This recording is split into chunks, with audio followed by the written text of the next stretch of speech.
just increase. Norwood missed her last game partner because he was nursing an injury, and now he's actually tasked to guard initially JB, but now he has to respect that shot.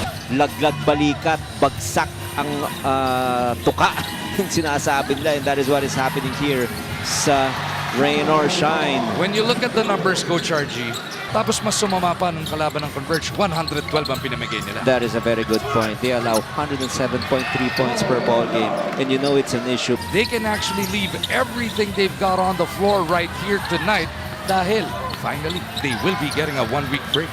Tama, Next yan. Sunday pa yung next game nila. Yes, basically have fresher legs to play early and more minutes in this early run because magsusunod-sunod ang laban nila. Napakahirap pa-sustain. But yung focus ng Barangay Ginebra, maganda pagkakalinis ng kanilang mga bariles. Lamang na sila ng 8 as Quals is trying to wake up his squad. Ginebra with another crack at the basket. Scotty runs into Bo. Shot it from the perimeter.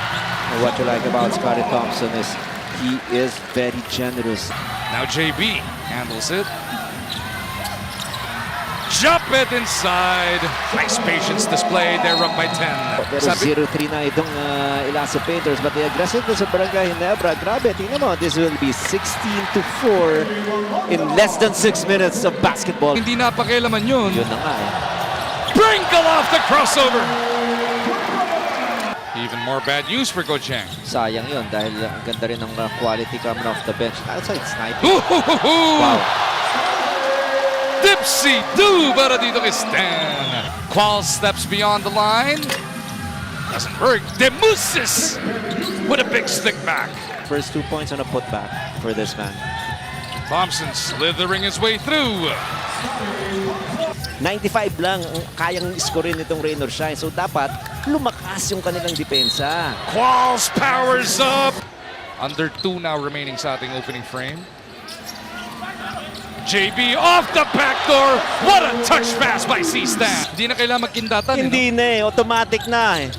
Pakiramdaman lang yan as Nambatak lights it up. Lumalaban. Pringle was tracking on the baseline. Sand Hardinger gives it up. Scotty hanging in the air. Ang problema, 4 attempts lang kasi siya yung larong yun. As Nambatak steps into a 16-footer. Something positive to take it. First attempt, tumasok agad. 3 pa ang binitawan. Pinawi naman kagad ni James Yap. Over to JB. Ball stripped. Demusis dives. Nambatak saves. It's the lens up with JB. Turned out to be a bad decision for Rain or Shine. They saved the ball, but it landed in the hands of JB. Ponferrada gives it up to Borboran. 3-pointer delivered by Mark. Important basket for Mark Borboran. Baka sila lang talaga ni Big Bo Belgay sanay na kalaban ng Barangay Ginebra. Tama yun. Yung kayang sabayan yung crowd, di ba? Hindi na nararatel. This time, a 17-footer. Borboran using his length on the weak side. James on the move, flips it up, off the glass. He still has it. Big game, James. Aguilar to the baseline, gets the basket. Atinya pang foul. Asisio has 7 to work with. Now Quals gets his hands on it. Michael Quals hanging in the air. That's what he can do. Get a higher percentage shot or go to the free throw line when fouled. Good fight. I mean, the spirit is there for Rain or Shine. They're only down by 5, but they have to play better defense. Brownlee against Borboran. Backing up. JB with a hook. Prepaid ka, bayad ka bago ka pumarada. One more time for Scotty. 9.7 in the first quarter. A lot of style points here in this game. Nice ball by Norbert Torres. Chance for them to come to within 1, maybe even tie it. Here we go, Torres flashing down the middle. What a pass by Borboran.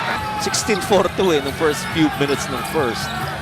Brownlee gustong bumawi, binigay kay Chaps. Aguilar using his elevation there. Brownlee waiting for Stan Hardinger. Brownlee takes it himself. JB runs into trouble. Quals in the open court. Malonzo to beat. Quals. Oh! business decision for Jamie Malonzo.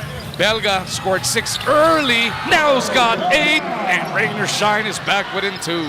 But after that, lumakas itong pagbabalik ng Elasto Painters. Aguilar wanting Pringle to go away. Japet goes all the way around.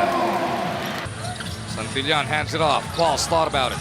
Belga faked off the pass. Now drops it off. Santi gets the basket. Make a sum of them foul. Actually have a chance to give his team a lead. It's not Santillan, it's the Mooses. Pero eto ha, isa pang trivia. Secret was actually made in the Philippines, gentlemen. Matibay yan. Pwede pa kayang pa-naturalize din yun? Dapat born din, no? Born. Yes. Hindi bumagsak yung mga balikat, lumaban pa rin, lamang na nga ngayon. Importante talaga lalo na yung coach mo, si Coach Sheng. Hindi naman talaga sanay mga talo yan. Ang last conference, puro tres lang parang naghahanap pa siya ng kanyang rhythm Brownlee gives it up. Scotty gives GINEBRA back the lead. Falls on the back door. It ends up with Nambata. Santi from deep punches it through. Surprise shot for everything, all the positive things from Big Bo Belga. Jamie gustong bumawi. Bang! And rain or shine, Elasto Painters. Belga against Stan Ardinger. Dodge sky hook. Big Bo Belga bringing out his bag. Uh-oh. Malako lob to the back door yon. It is Japet at the post. He gives it up. Pinto from 15 feet. Tenorio nakapaglaro ng 2.5 minutes in the first half. Hindi pa nakakabalik. As Mamu lights it up. Tama yan. At yung 500 at made na yan. Tingnan mo, pati yan. Running hook once again, James Yap. Yung opensa nila yon at yung depensa naman, 22 pa lang nasa score nitong Ginebra. Norwood from the left.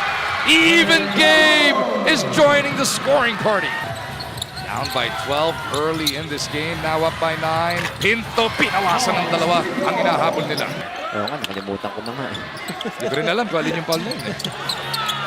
Brownlee says no care. 3-pointer delivered. Napakalaki ng turnover na yon. Asisio turnover. slips. Pinto behind the back. Pinto to JB. Sasali si Stan. Bang! Quarter. For both sides, Rain or Shine got going early, but Ginebra closed it out to come back within 1.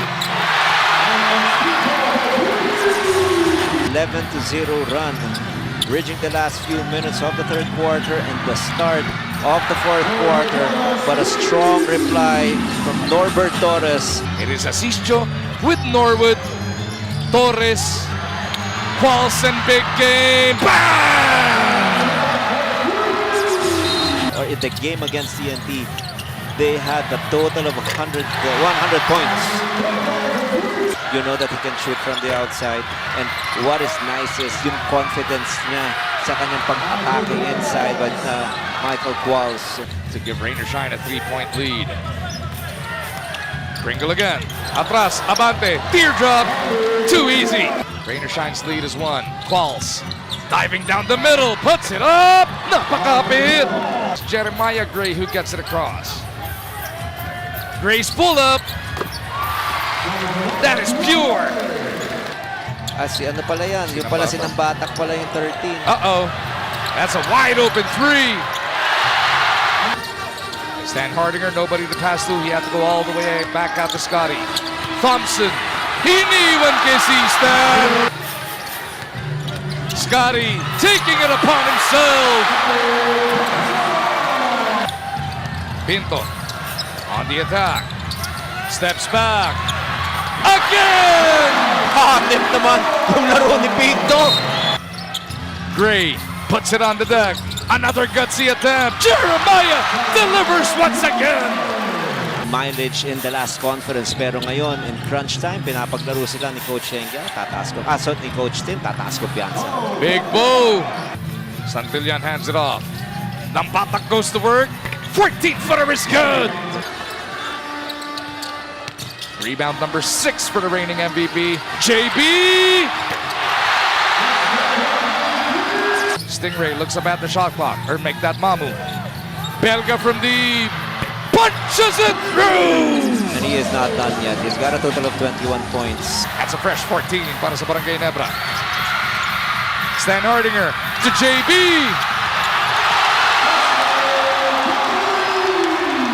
Lalim naman ang pinagdukutan nun. Nambatak with a quick three. But they have to make stops. You're still down by 5. 2-possession lead for Ginebra. JB wants to make it 3. Brownlee with some space. He goes the other way. Pinto misses. Somehow, Brownlee ended up with it. Walls the bow. Inside he goes. Walls follows it up. For the throwdown. Determination of Barangay Ginebra to bounce back strong in this game, and they just want to ensure that the very first game of this conference would be a W for them. 116.